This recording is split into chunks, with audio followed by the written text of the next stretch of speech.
پەروەردەی ڕۆژهەڵات وەک نەریتێکی ساڵانەی ڕێزلێنان بۆ خوێندکارە سەرکەوتوەکان ئەنجام ئەدات. ساڵانە پەروەردەی ڕۆژهەڵات لەسەر ئاستی کوردستان پێشبڕکێیەکە لەگەڵ گشت پەروەردەکانی تر کە کۆمەڵی خوێندکاری پلەی باڵا بەدەستهێنن.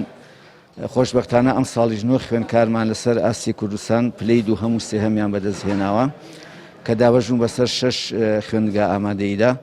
ئەمڕۆ ڕێزلێنانێکی بچکۆلەمان بۆ ئەنجامدان بۆ ئەو هەوڵ و ماندووبوونی کە ئەنجامیان داوە بە ئامادەبوونی خوێندکارەکان و مامۆستایانیان و بەڕێوەبەری خوێندنگاکان و کەسوکاریان هەروە ڕاگەیاندنەکانیش بە بەڕێز وەکو ئێوە ئامادەبوون لێرە.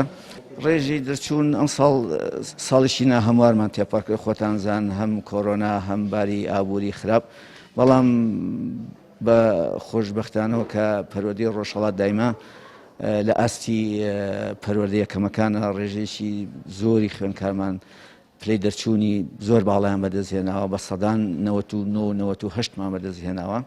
زۆر سپاس بەخوای گەورە توانین پلەی سێم لەسەر ئاستی هەرێمی کوردستان بەدەست بێنم لە تاقیکردنەوە وزاریەکان.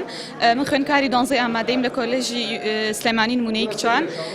لێرە کۆبووینەتەوە پەروەردەی ڕۆژهەڵات خەڵاتی ڕێزلێنانی بۆ خوێندکارە سەرکەوتوەکان ئامادە کردووە. لێرە زۆر سپاسی ئەوان و هەموو ئەو مامۆستا و کارمەندانە دەکەم کە یارمەتی دەری خوێندکاران بوون لەم ساڵەدا بۆ خوێندن. بەڵێ بە دڵنیاییەوە تا ئێستا زۆر یارمەتی دەری خوێندکاران بوون بە ئامادەکردنی چەندین مەراسیمی ڕێزلێنان بێت یان پێش ئەوەش تەنانەت کاتی تاقیکردنەوەکان چەندین کۆنفرانس و شتی بۆ ئەو یارمەتی خوێندکاران با بۆ سەرکەوتن ئامادە کراوە.